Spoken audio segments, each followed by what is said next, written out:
Before we start, Mr. Warren. I've never told anyone my last name. Before we start, Ryan. What's up, buddy? If there's any fucking numbers or numerology in this goddamn episode, I will quit. No, I think it's just, there is a lot of dates, but that's about it. I'm still solving the Winchester mystery. I honestly think I'm going to do a follow-up. I'm getting that fortune. And I think I want to do a follow-up and actually go through everything in the house. It's going to be weird, but... How about we just go to the house? That costs a lot of money. We got to fly to California and all that shit, and I can't take that much time off work and... Shit. Whatever. Good morning. Good evening.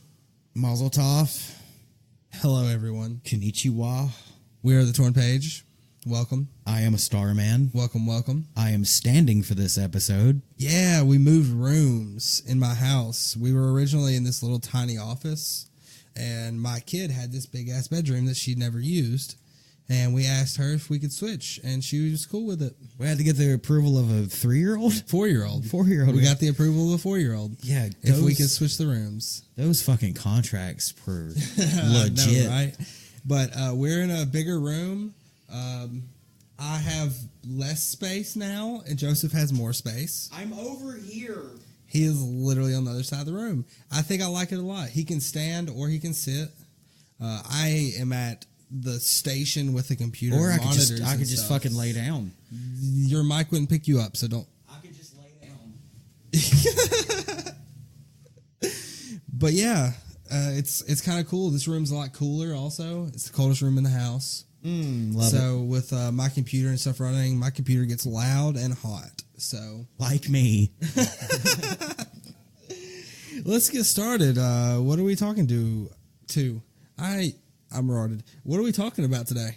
We're talking about a very famous murder from 1947. Yes. Today we're talking about Miss. She lied about being married. Miss Elizabeth Short.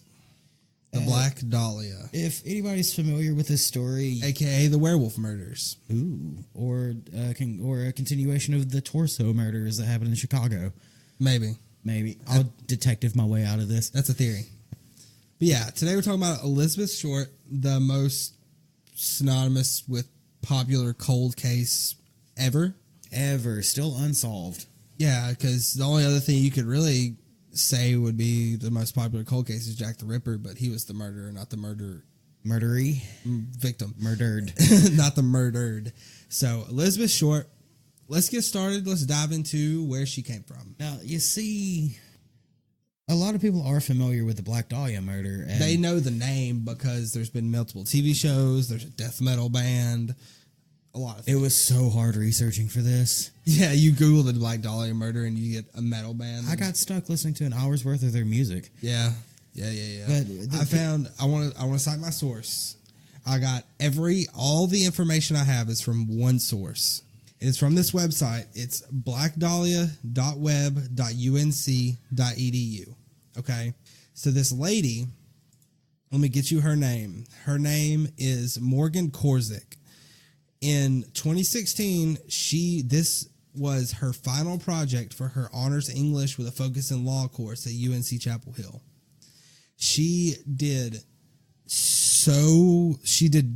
the perfect due diligence to research this and lay it out perfectly in this amazing website. It has everything categorized between her biography, the crime scenes, investigation, suspects, everything. All in one place. I didn't have to look through like 17 different things that she referenced 37 different reference points. Jesus. And I'm glad I didn't have to do that because someone did it for me a couple of years ago. What was her name? Morgan? Something like Morgan Korzik. Well, thank you, Morgan. I'm sure she's already graduated. This was done, and it was last updated December 2017. So whoever that lady is, she did an immaculate job in researching, and I hope she got a very good grade on her final project. Anything less than an A, and I'm breaking that professor's legs. Find me his name. It was UNC Chapel Hill. That sounds like too much work. I don't care anymore. We could actually detective his name out. because it's probably public knowledge. Detective. All right, let's get started. Elizabeth Short. So if you're familiar with the Black Dahlia murder, you would just think of the severed body that was found in Hollywood in the 40s. By a 3-year-old. By a 3-year-old and her mom, but it's a whole lot more nuanced than that. Yep. All right. So Elizabeth Short was born July 29th, 1924 in Hyde Park, Massachusetts. They didn't stay in Hyde Park very long. Her parents, shortly after she was born, moved everyone to Medford, Massachusetts. Right. Which is where she's probably known for. Her father's name was Cleo Short. He was... A jackass. He made a living designing and building, guess... Mini golf. Mini golf courses was his job. He made money from making putt-putt. Yes. He built putt-putt golf courses. Right? No wonder ours didn't survive. And then, Just like his daughter. Shut up. 5 years later, the Great Depression hits. The father, as Joseph alluded to, was a piece of shit, just fucking left. They had 5 kids. Yeah, I can't remember all their names. All I remember is Dorothea. I didn't write down all the other kids' names because it wasn't important to the story because Elizabeth's the one that matters. Her mother's name was Phoebe Short. She obviously wasn't working when Cleo, she was a stay-at-home mom because she had fucking 5 daughters. He couldn't push a boy out, or he couldn't nut a boy into her, and she pushed it out. Whatever. He disappeared by faking his own death. Okay. Tangent time. We just started the episode. It's time for a tangent. You know where Little River Canyon Nice, is, right? 7 minutes in. Let's go. Nice 7 minutes in. It's a perfect time for a tangent. You know where Little River Canyon is? Yep. Okay, my mom took me there when I was a kid. She pointed out a bridge. She's like, see that bridge up there? People used to like push their cars off of it. For insurance money? For insurance money. Oh, wow. And she's like, if you, like, it's all like rock now because global warming. Yeah. And she's like, before. I have a really nice story for side stories. We're not going to talk about it right now, though. But she said that, back in her day, you could swim underwater and see, like, car parts under there, and it was dope. But this is the same thing. Probably fucking Coos River Monster probably living in it. Yeah. But Mr. Cleo, not the cool Jamaican psychic, but the piece of shit that faked his own death to get away from responsibility. I feel your pain. He parked his car on the side of Charleston Bridge and made it seem like he popped himself, like jumped off. Yeah. And he just dipped out. So that left Phoebe to deal with the Great Depression, raising 5 girls on her own. She worked multiple jobs, but most of the money they did get came from public assistance, because I think the government during the Great Depression did try to help. Yeah. But it didn't help very much. She still had to work multiple jobs. Elizabeth, which through all of my notes, I call her Beth, because I handwrite my notes and I was not writing Elizabeth every time. Lazy. So I wrote Beth, but she was also known as Betty or Beth. She always looked a lot older and acted way more mature than she really was, which I could say for the both of us the same way. When you're raised and you're an adult at 10 years old, yeah, you learn real fucking fast. You have to act like an adult real fucking fast. And that's the same thing that happened to her. Was she the oldest of the daughters? Or did she have some older than her? I can't remember. No, I don't know. But during the Great Depression, it was hard to find work, and I'm sure that Elizabeth had to go out and find something to do to help out with the family. You gotta think, she also had a lot of health problems. Yeah, she did. What was She had asthma and lung problems. She was born with shitty lungs, basically. Today, like the equivalent of cystic fibrosis. Yeah. She had asthma and shitty lungs from birth. So a lot of work was hard for her to do. But she still, from what people said, she still acted very, very lively. They loved it. So she still was about that life, even though she couldn't breathe. But even from a young age, she was obsessed with movies, which were that family. That's the only entertainment they ever got. Yeah, They would go to the movies every once in a while, because the theater was kind of affordable then. It's not $30 Kick the fucking table, Joseph. I'll slide back in to say that movies back in the 20s, 30s, and 40s were like a penny. Yeah, and it's not like now where you have to spend like $60 to go watch a movie and get some popcorn. It's not the inflation wasn't as bad. So generally, even poor families could go to the theaters. People are probably going to correct me if I'm wrong, but they could go to the theaters because it was the only really affordable entertainment for a lot of people, and that was her escape from her shitty ordinary life. We all want an escape. Yeah, we all have an escape. I found mine in movies and comic books. Yep, mine was video games. But I have some quotes here from people that she went to school with, because if she was such a target of such like a heinous crime, you got to think like, why? What do other people think of her? Like one of her classmates said she was a porcelain china doll with beautiful eyes. Think of them as blue, but sometimes would change depending on what color clothes she wore and became greenish. That's kind of weird. I mean, she was a good-looking girl. It's like a lot of people said, like once you saw her, you never forgot what she looked like. It's just one of those girls that always stuck out. You never forgot her. She really does. Like when you look at her face, she has like that model face. But not in that picture, though. That's a mugshot. But still, it's like she, the way her face is structured, it's like she was born to do. She had the perfect like cheekbones. She was cute. She was a cutie pie. She had the frame of her body. She would have been a perfect actress. She in today's time, she would be a perfect Instagram model. 100%. Because actresses, you have to have personality. I don't think she had very much personality. I don't think she did either. Which we'll talk about when the way she was acting later on.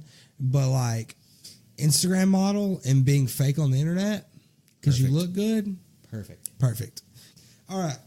So she got tired of Massachusetts. She was constantly watching movies and she was like, I want to go out to California. I want to be an actress. I'm going to be an actress. So when she got older, her dad, who showed up in California finally, was like, okay, you can come stay with me until you find a job. No. Like in 1942, Short's mom received a letter from Cleo saying, hey, guess who's back? Oh, yeah. Guess who's not dead? I'm in California slamming hoes.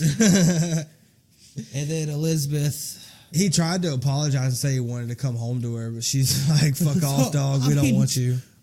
Come on. I mean, if you faked your own death, do you think... Hey, yeah. Let me just write, I'm sorry, I'm alive. What up, doe? Let me get back at that ass. Instant panty. Girdle dropper. Girdle drop. I'm pretty sure they had panties in the 20s. Had 25 minutes to drop that girdle. I'm pretty sure they had panties in the 20s and 30s. I don't think they were wearing steel girdles with locks on them. That's a chastity belt. Close enough. The fuck's a girdle then? A girdle sucks in the fat. Oh. Yeah. I know what you're talking about. I don't think they wore... Did they still wear those in the 30s and 40s? I don't know. That's like Renaissance time. Do I look like Ralph Lauren?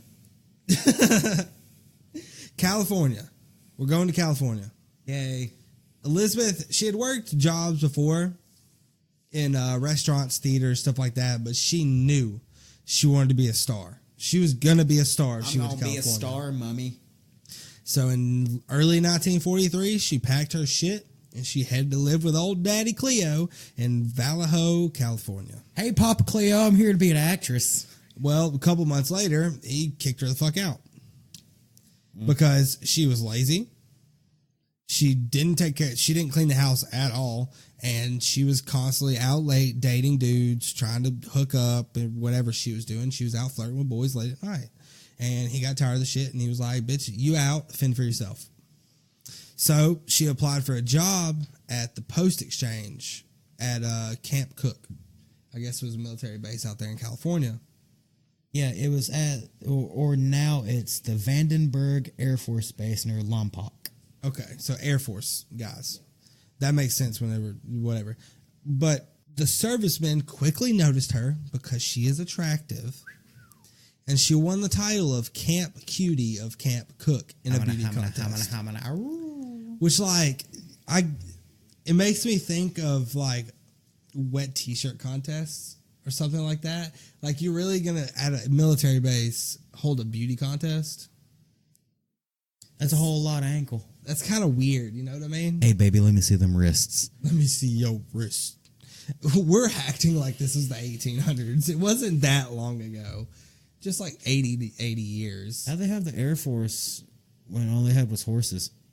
Shut the fuck up. We had already gone through World War One. Or we're about to. When was World War One? Yeah, we've already gone through World War One. The Polish had horses, yeah, but that's because yeah, they needed horses to protect the recipe for ice. But we're going so off track. Elizabeth, she won this title in the beauty contest, but she was so desperate for marriage.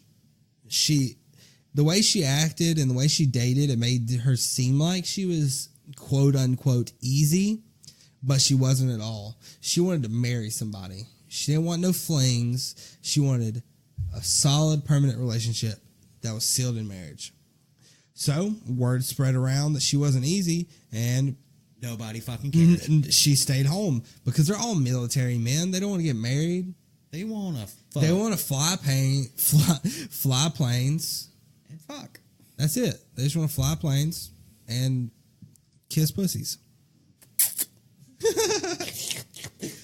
So, she became uncomfortable at Camp Cook because I'm sure she was surrounded by shitty servicemen that were always trying to get after her ass. So she left to stay with a girlfriend of hers who lived in Santa Barbara. Santa Barbara, I don't think is that far away, but still. In between this time, she had her only run-in with the law before she died on September 23rd, 1943. She was out with a group of rowdy friends in some restaurant. The owners called the police. Yeah. Simple. They just came in and were like, hey, get out. That was about it. When it says rowdy friends, it just makes them sound like they were loud. Why would they get arrested? Well, like she was booked and fingerprinted, but she wasn't charged for it. Like they must have been doing more than just being loud and shit. They just been breaking shit or something. Yeah, like I don't think they were in there, in a mosh pit. I think they were like basic white girls nowadays. Like, woo, this is my song. Can I get a kombucha? Where they like Coyote Ugly and on top of the fucking Waffle House bar.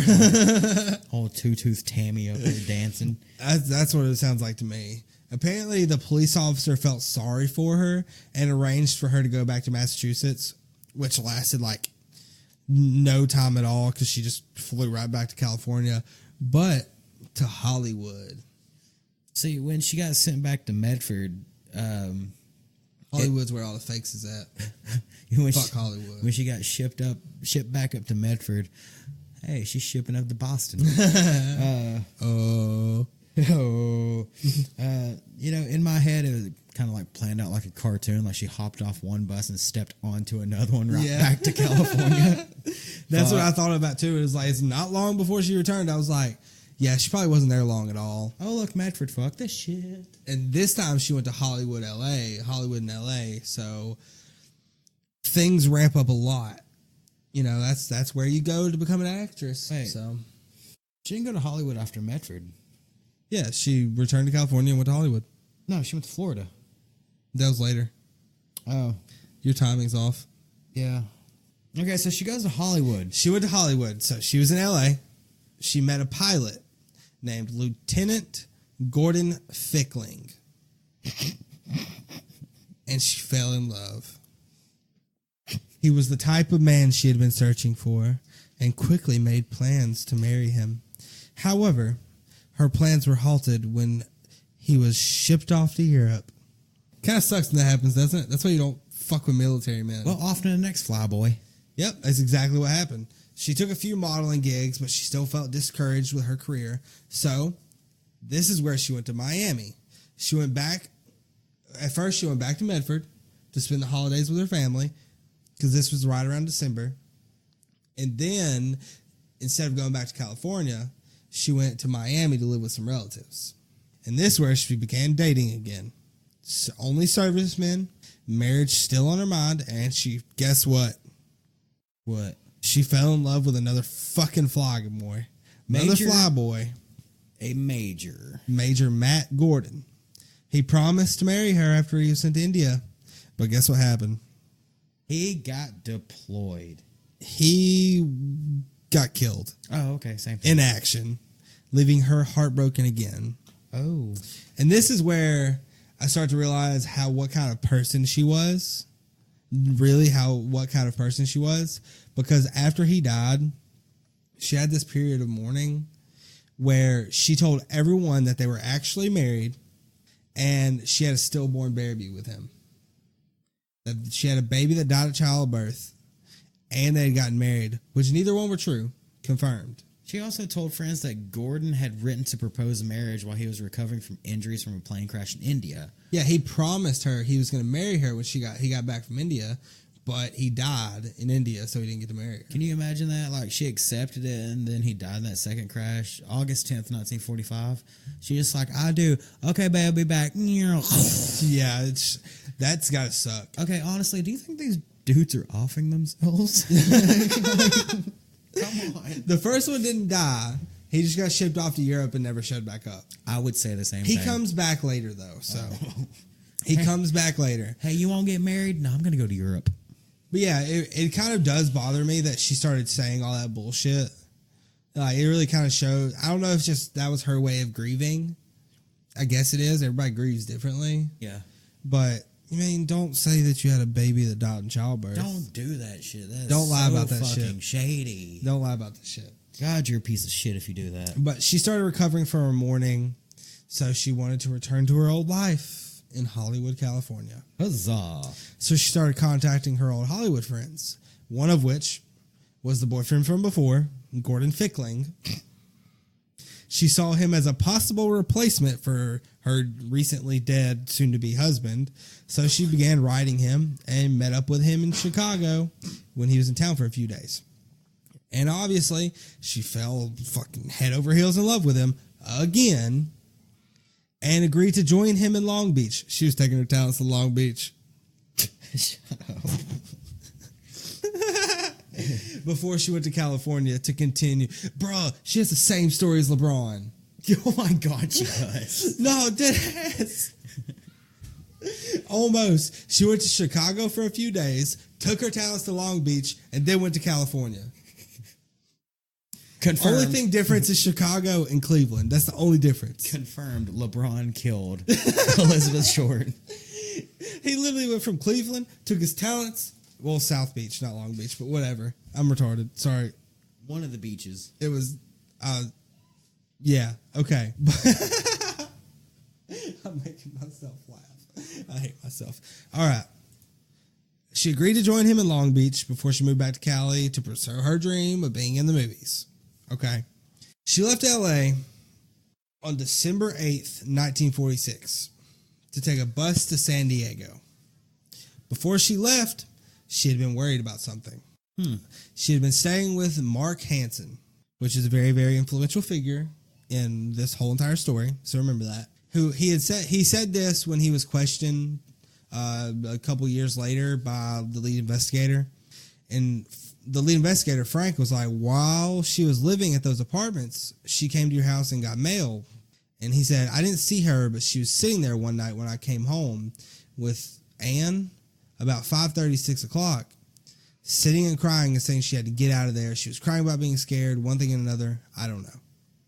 So apparently, and this was December 8th, 1946, she was worried about something. She died about a month later. Yeah, so there's a clue. Yeah. She was very worried that maybe someone was after her, something was after her, I don't know. But she was very worried nearly a month, but I think almost exactly a month before she died. But that's why she was in San Diego. Okay. So while she was in San Diego, she befriended this young lady named Dorothy French. Okay. She worked at the Aztec Theater, and she found Elizabeth sleeping in one of the seats after an evening show because she had nowhere to stay. She went out to California, to Hollywood, with nowhere to stay, with no money, no job, and was just going to try to make it work as an actress.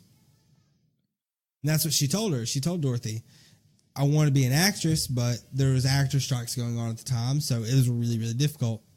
So Dorothy felt sorry for her and offered her a place to stay at her mother's house for a few days. She ended up staying there like a month. Kind of like what I did to Sam. Yeah. I told Sam I was going to stay at his house for a week or two, and I stayed there for like 4 years. I've been there for a year. Whenever I first moved in with him in high school, I was like, yeah, we just need like a place to stay for like 2 weeks. And she was like, okay. His mom was like, yeah, that's fine.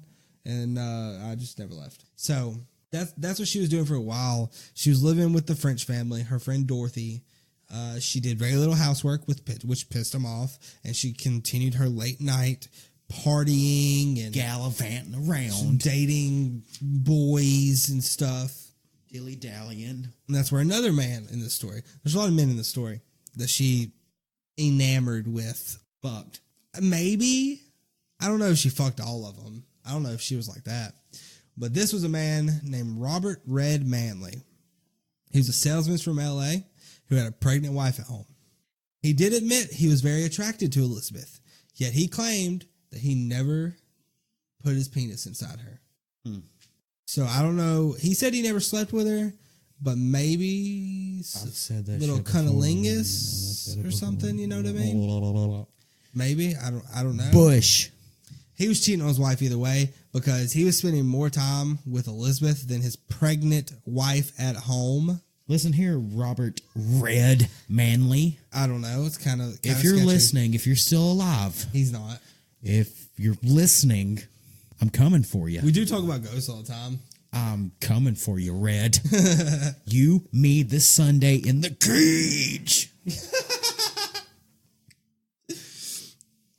But the two of them, they saw each other on and off for a few weeks, and she had asked him for a ride back to Hollywood one day. This was on January 8th, 1947. He agreed. He picked her up from Dorothy's mom's house. He paid for her hotel room for the night, and they went to a party. When the two of them returned, he claims that he slept on the bed and she slept in a chair, which is a dickhead thing to do. That's fucking weird. But they both slept on the bed. Don't fucking lie. I mean, they were probably drunk. I've passed out in weird places when drunk before. But like, you're supposed to let her sleep on the bed. It's like kind of complicated. Yeah, what you're supposed to do as a man and a gentleman, if you're both fucking drunk. Listen to Lil Dicky. Look, listen to Lil Bazzy over here. If you go out with a girl and y'all both get drunk, y'all go back to the house, hotel room, trailer, tent, TP, I don't care. First of all, do not take advantage of a drunk girl. That's illegal. She cannot consent. Even if she says yes, technically she cannot If consent. she is under the influence, she cannot consent to anything. Number two, you help her take her shoes off. And you lay don't her want shoe down. prints on your bed. You lay her down in the bed. You cover her up. You put some aspirin beside the bed and some water. And you kiss her on the forehead and you fucking leave. At least fucking sleep on the floor, dog. Don't take advantage of drunk women. Sleep at the end of the bed like the good boy you are. Little dog, bitch. Anyway, she was sleeping in the chair. He was sleeping on the bed. He had an appointment that morning of January 9th. So he left the hotel to go to his appointment. He sold shit. I don't know what kind of salesman he was, but he was a salesman. Probably vacuums. He probably some bullshit, but Dicks. he returned to the hotel to pick her up around noon. She told him she was returning to Massachusetts, but first she needed to meet her sister. I don't know why this says married sister. Why would you specify married sister? Also, Why would she specify married sister? And when the fuck did her sister get to California? I don't know. Why didn't she just go stay with her fucking sister? Yeah, I know, right? But apparently her sister was at the Biltmore Hotel in Hollywood, so she said, I gotta go meet her first. Maybe she asked her to come get her. I don't know. He didn't want to stick around because he had an appointment at 6:30 to sell another fucking floor cleaner. So he didn't wait for her sister to arrive. When he last saw her, she was making phone calls in the hotel lobby. So the last people to see her alive was Red and the hotel employees. Okay, but was her sister one of those people? We don't know. Okay. We don't know if she ever met her sister or not. No one knows. So, because as far as the LAPD could tell, the last person to see her was her killer after January 9th, 1947. The only person to see her after that date was her killer. And she was missing for 6 days from that hotel before her body was found in the vacant lot on the morning of January 15th, 1947. January 15th, 1947 was a cold, dreary morning for Betty Bersinger and her 3-year-old daughter. They were living off of Norton Avenue, which is the Leimert Park section of the city. Just to give you, it's probably 2 or 3 blocks from where she was found. Right. And she was headed to a shoe repair shop, and she had her daughter in tow. As the two of them walked up the street and approached the corner of Norton and 39th, they passed many vacant lots bordering the sidewalks. Yeah, World War II had struck at this time, because this was closing the end of it. It was 44 to 49 or Something like that. Like in World War II, development was starting back. It ended in 46-ish. 45, 46 is when it ended. It was 41 to 45. See, with these vacant lots is what they were doing. They were clearing them out and putting up these little houses for returning vets from the war. Because they were re-infrastructuring the city. There was a lot of shitty buildings they didn't want to put these vets in, especially after World War II, after we just, fucked Nazis. They wanted to, I guess, help take care of them, which they don't do anymore. But the construction was very slow to start up again, so there was a lot of creepy abandoned lots. Yeah, imagine this: if you're walking somewhere, like if you're at Walmart past like 11, and you're walking to your car, and how empty and eerie the parking lot feels. That's what Betty, imagine that being your whole city. Yeah, that was Betty that morning. Yeah, she was very creeped out anyway. Not to mention what she was going to find. While Betty was minding her own damn business, she walked along the sidewalk and she noticed something white among the weeds. She didn't think much of it at first, as many people would just throw trash into these vacant lots, because I do on my route. Honestly, like if I have an empty can, pitch in the fucking woods. You're not supposed to do that. There's still a bag of trash on one part of my route and still there, like 6 months later. Jesus Christ. At City of Birmingham. At first, she glanced at the object and, maybe it's a store mannequin. It seemed something odd to just throw in a vacant lot. Side note, I almost got a mannequin the other day because someone had bulk threw it out, but I didn't have room on my truck. God, that would look great in here. People do throw out mannequins. You do deliver to a lot of shops. Ask them if they're about to get rid of one. Let me know. I'll come up there and get it, because it looked great in here. Spooky. Anyways, Betty, she kept on walking. Yeah, it was stranger that the mannequin had been separated into 2 halves, and right at pretty much the waist is where I was cut. Right on the belt line, really. Yeah. Betty continued to walk further, yet something drew her attention back to the mannequin. It's curiosity. Yeah. I would do the same thing. Hell yeah, I would too. Because that's on my bucket list. It's like when we worked at Walmart and we walked by that trash can and we saw a head full of fucking hair in it, and we were both like, bruh. He screamed so loud. I was like, is this a fucking head? And Joseph was like, why don't you fucking look? Yeah, just grab it. I pulled it out by the hair. Luckily, it was a mannequin head from the hair shop. But curiosity does get to you like that. It does, and that's on my bucket list. To find a body? To find a body. Yeah. I've came very close. We're weird people. Yeah. When she got close enough to it, she realized that mannequin was not a mannequin at all. It was a woman severed in half. Betty screamed and led her daughter away from the gruesome sight. She quickly rushed to a nearby house. It says led her daughter away. She picked that kid up and fucking ran. Yeah. She fled to a nearby house and called the police. So we have officers Frank Perkins and Will Fitzgerald were the first to arrive at the scene because I'm sure they heard dead bodies, so they got there pretty quickly. I'm sure they care a little bit. Maybe. Well, actually, there was this, if I recall correctly, that it wasn't really all that rushed out. It says within minutes. Maybe they got there Maybe pretty I'm quick. thinking of another case. You might be thinking of another case. But Detective minds never stop. because you got to think, this is in broad daylight. Yeah. In the morning when they notice it. When they noticed that it was a woman who was cut in half, they confirmed her story, make sure she wasn't bullshitting, and immediately called for backup. And that's when more people arrive. They get the crime scene people in there. Were there crimes? Yeah, there was crime scene people back then. Yeah, kinda. And then you have the crowds coming up and saying, "Ooh, what's that?" So this is where the woman was laying on her back, arms over her shoulders, and her legs were spread eagle. So everyone could see all of her bits. It says, in a twisted display of seductiveness. Yes. Whoever placed her there wanted everything of her to see. Because I looked at the pictures, and you can see how it's posed. Yeah. Very graphic pictures, by that's the way. that's a clue to me. The way Yeah. she was posed, like somebody is, okay, this is not victim shaming. This is detective mind going again. Her killer probably laid her out like that to show the world the whore that she is.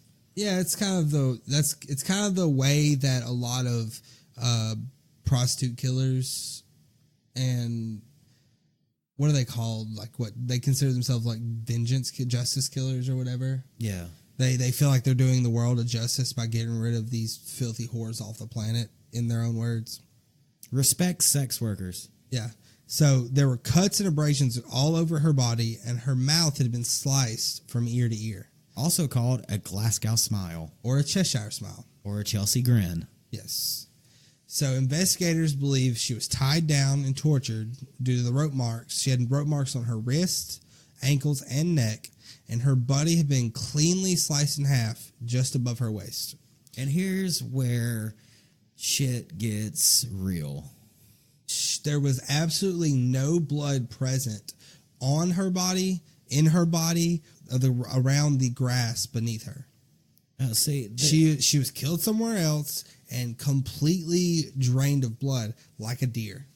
Yeah, see, this is the same thing with the West Memphis 3 case back in 93, 94, in the 90s, is when they found the first body of one of the 3 children.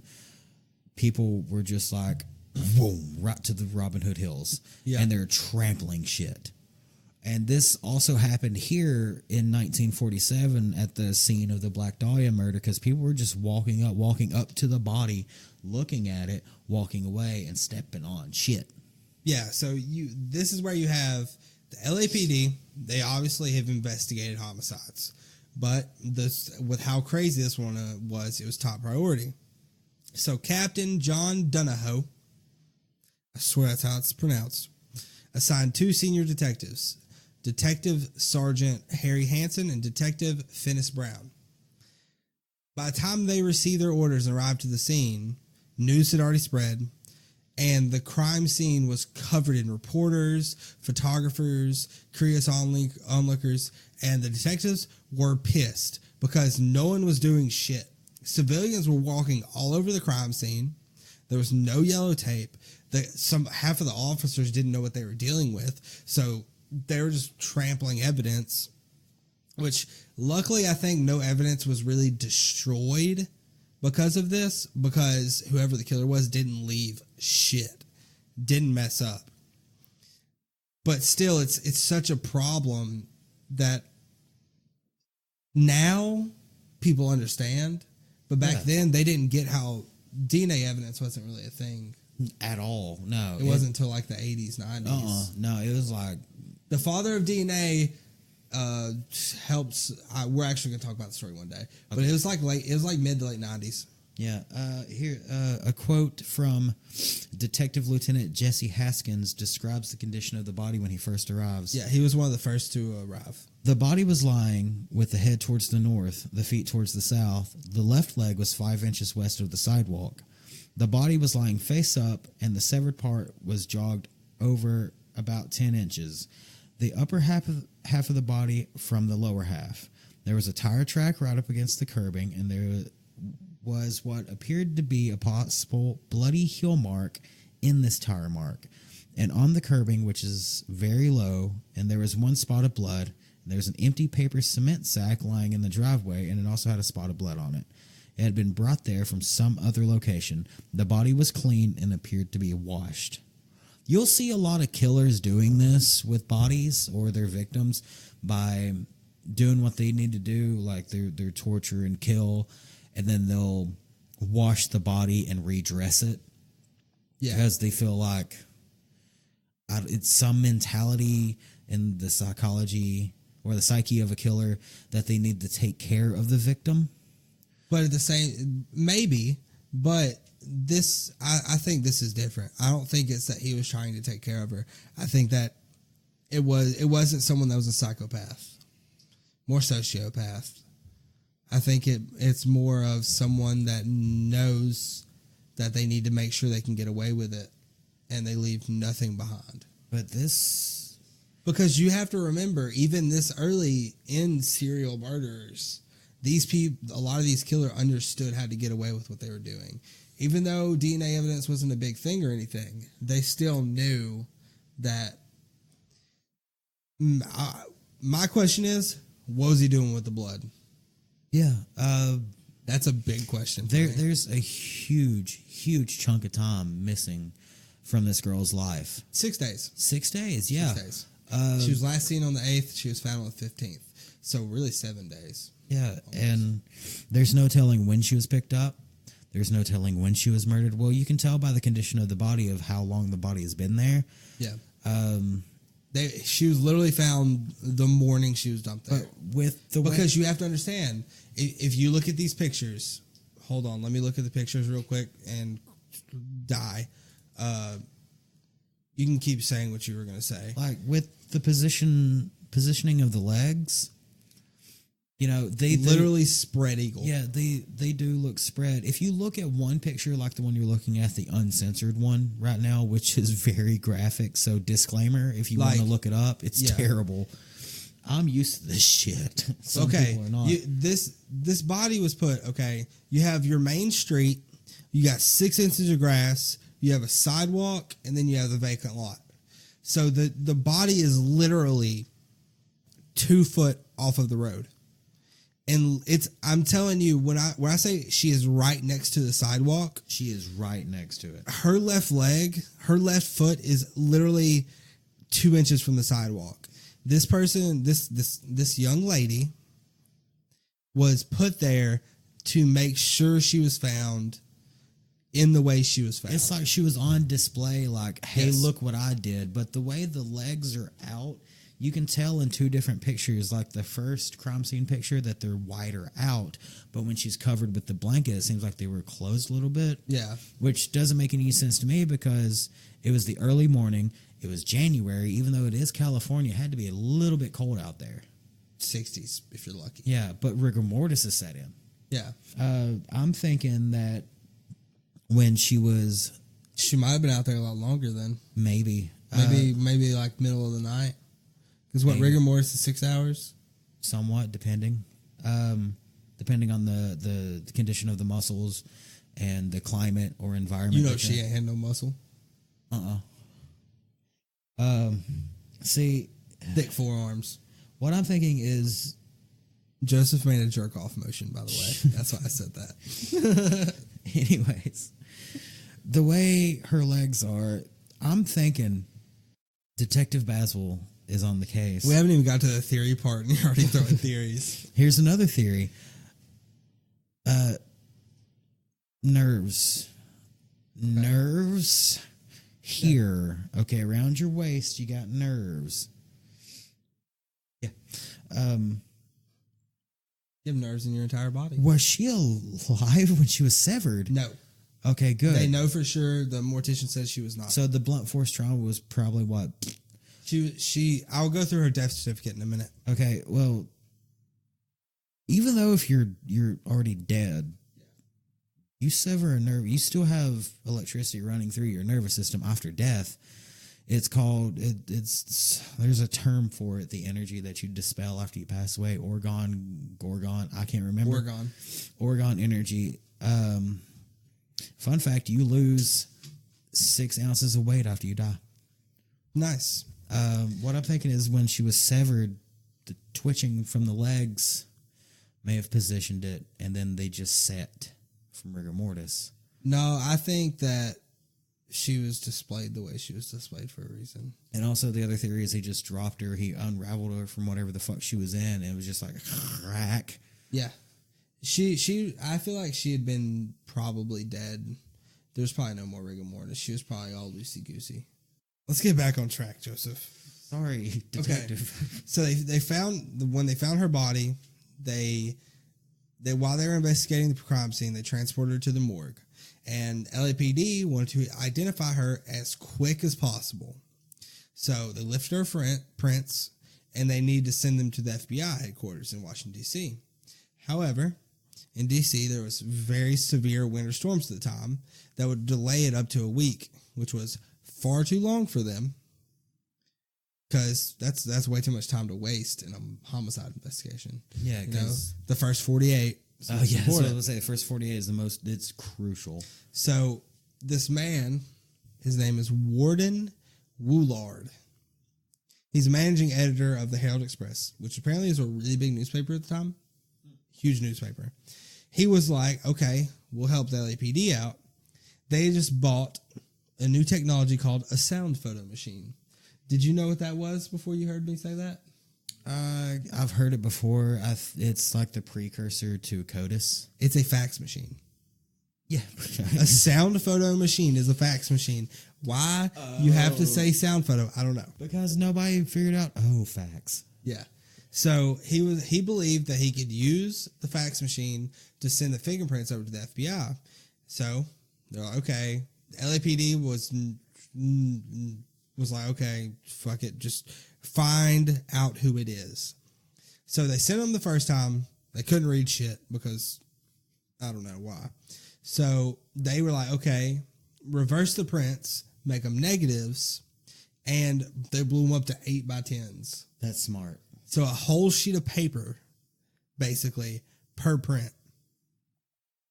And they sent them off to the FBI, and this time they could clearly read them. The way this is worded made the FBI agent sound so fucking dumb.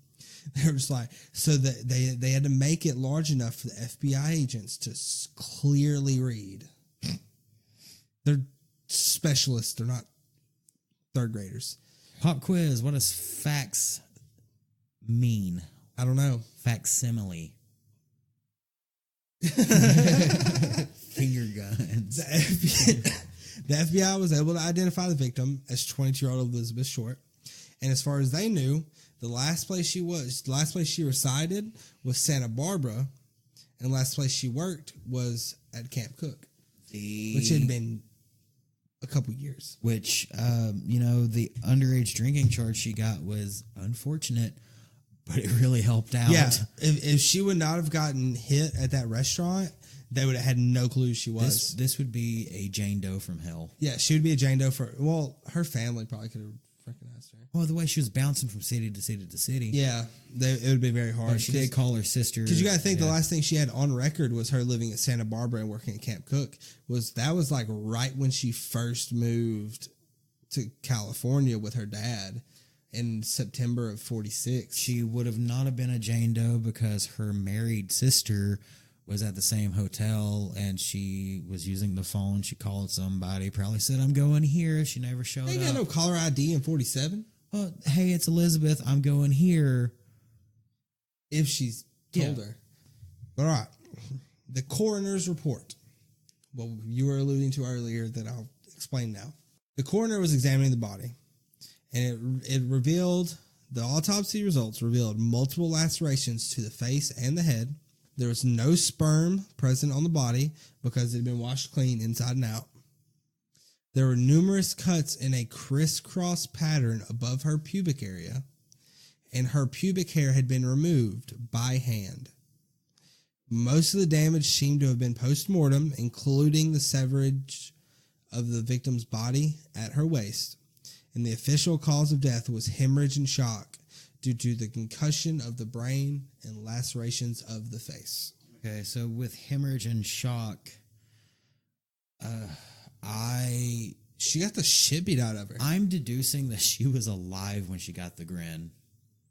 No, he did state that most of the damage done to her was done post-mortem, but didn't say anything about the smile.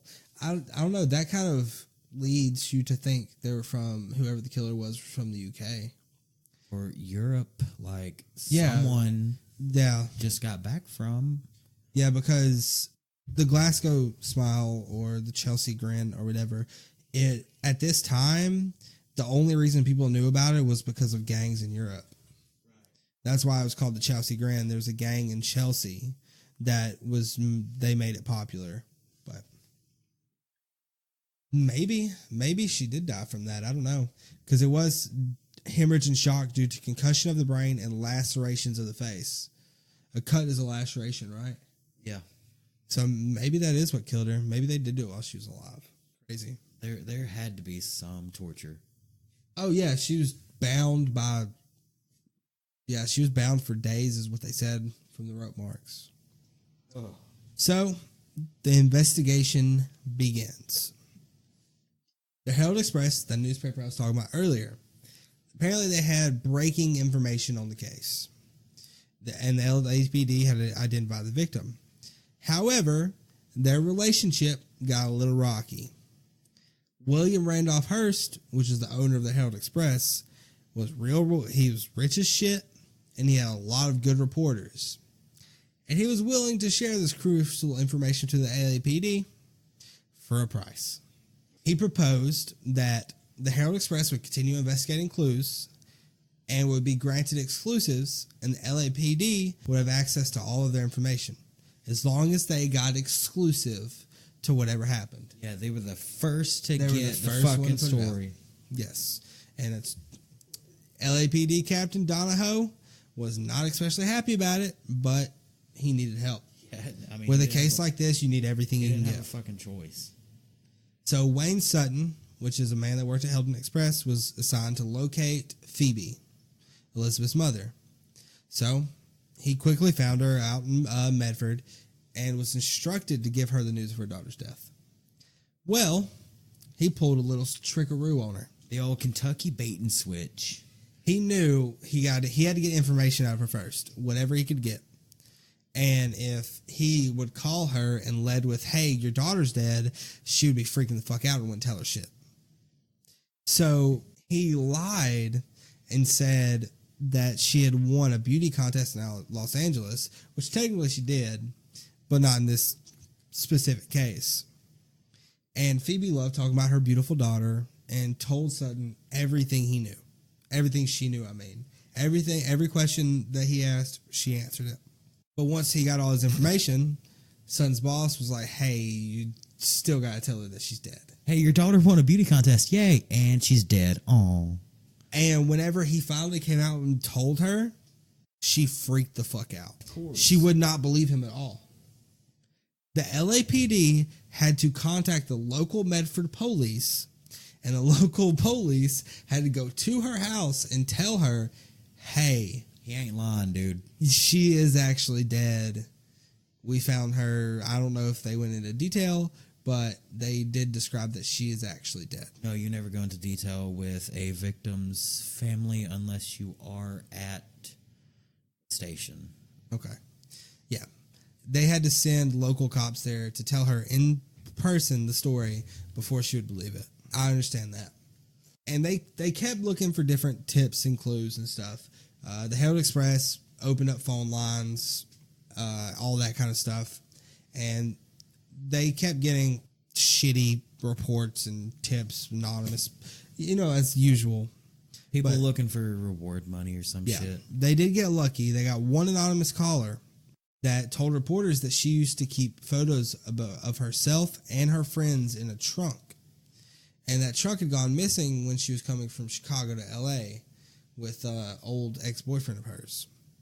So Herald Express was on it. They went to relocate it, and they found it at a Greyhound station in downtown L.A.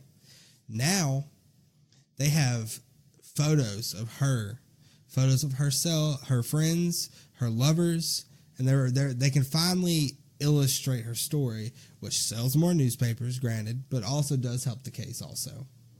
They get these pictures that they can compare to people they've probably arrested or people they know and can connect two and two together to try to figure out who knew her last. So on January 17th, 1947, the first picture of Elizabeth Short was appeared on the front page of the Herald Express, and the paper had referred to her as the Black Dahlia, a name that would stick almost 70 years later. And that's where we're going to end today. Yeah, and we're going to pick up next week on part 2 of the Black Dahlia murder. We're going to finish this out next week. We're Because going to go through the this is a investigation, lot. the suspects, the theories, some really cool thing about a video game. Ba-boom. Yeah. That is it for part 1 of the Black Dahlia. We kind of just wanted to go over her life, her death, and where it all starts with the investigation. And next week, we're going to try and solve this murder. But while you're waiting, At least Joseph's going to tell you what happened. I'm going to tell you what happened, and I have made a promise that I am not going to try to connect this to John Benet Ramsey. Who'd you promise that to? You? I don't care. It's your thing, man. We'll figure it out next time. But While you're waiting on part 2, you could always catch up on episodes that you've missed. Subscribe to us on YouTube. Follow us on Twitter, Instagram, Spotify, iTunes. yeah, if you Podbean. listen to a podcast, if you listen to anything on any form of anything, iHeartRadio. we're on literally everything, I think. We truly are. I could just listen to it myself and scream at you from down the hall. Yeah, we do have a second kind of show we do on the Torn page. This is our deep dives where we do look into longer subject matters that take more research and most of the time more episodes to do, like this one that's going to be 2 parts. We also do the Sunday morning shit show that we record every Sunday morning and try to upload every Sunday if time permits. And it's just us sitting down, chilling, talking about random news stories, things that have happened in our lives. It's not like recent events. Bigfoot. It's just going to be whatever we feel like talking about.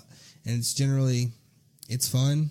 The past 2 episodes, we've talked about things that upset us a lot that are mainly political. But I enjoy it because we do this to put our thoughts out into the world about what we're interested in. And if we're interested in it, we're going to talk about it. People just like to see me get fucking mad. Yeah, it makes for good content, I guess. But Angry Joseph. the Sunday morning shit show is completely different than what we do here. When it comes to the content, it's going to be a random article we're going to talk about. Like last week, we talked about the shitty people in South Carolina. Fuckers. And it's going to be random things like that. But I do appreciate everybody listening. I appreciate everybody listening, and I have a shout out. I want to shout out to Devin up in Michigan. What's up, buddy? Thank you for listening. Yup. Yeah, it's I've shout out James before. Yeah, the other homie from Michigan. He's the one that is pretty much setting this infection through Michigan. Yeah. For anyone that doesn't know, his girlfriend's family's from Michigan. So they have been very, very loyal, really. Yeah. Listening to everything we've put out and saying they truly enjoy it and everything. Yeah, So more people in Michigan than our home state, you fucking assholes. yeah, shout out to everybody that's listening. Shout out. The one motherfucker out in the boot. Yeah, whoever you are in Italy, come on, man, hit us up. Are you using a VPN or are you actually in Italy? And our homie in Brazil. Yep, we got 3 dogs in Canada. Ah, we got 3 in Canada. Three listens in Canada. I don't know who it is. I don't know if it's 3 different homies, if it's one homie listening to everything. I don't know, but it shows 3 in Canada. I fuck with that. 3 in Canada. It's the Trailer Park Boys. Has to be. Has to be. Yeah, I really do appreciate everyone listening. Follow us on Twitter. It's at the Torn Page Pod. Same thing on Instagram. We're going to start posting stuff on Instagram as well. And I do want to plug the Patreon. It is patreon.com/the Torn Page. I want to upgrade the audio equipment we have. And the only way I'm going to be able to do that without waiting forever is through y'all helping us. So if anybody would like to help with us increasing the quality of this podcast, so we can get new mics, so I can get a mixer, so I can make this shit sound delectable. I can get, if I do that, I can get Joseph to do ASMR. That's me eating graham crackers. And with the Patreon, it is not like built out where there's different tiers and bonus content and stuff like that. I'm not really focused on doing that right now. It's just something that's there for if anyone wants to support us. I'm not asking for it. I do want to increase the quality of this podcast and have better equipment for us to use. Yeah, not only does it benefit us, it benefits you as a user for better quality in the podcast, because we've had some complaints that the audio is too low. We've had complaints that the audio is too high. If we have a mixer, we could fix that problem. Yeah, because there's problems with us recording straight through a laptop is you can't adjust every single one by themselves. It's a lot. I do the best what I can with what I got, but I do want to upgrade the equipment we have. So, and I do want to give a challenge to the listeners. If you if you donate to the Patreon, and if you guess my lucky number or my favorite number, you will receive a prize. It's just no dick pics, please. Okay, well, never mind. No, I'm playing. If you figure out my favorite number in a Patreon donation, you know, everybody gets the prize. Everybody gets it. Everybody getting feet pics. And they are sweaty because we just got off work about 2 hours ago. And he's been standing the whole time. Standing the whole fucking time. But yeah, that's going to be it. We're done. We're rambling. But that's it. Dab on them. Did we forget anything? Follow us on Twitter. I'm at Joseph Basil. And I am at LasersGG. Spay and neuter your pets. Don't be racist. Don't be homophobic. Love everyone. Hug somebody today. Tell somebody they're beautiful. And vaccinate your children. Pet a dog.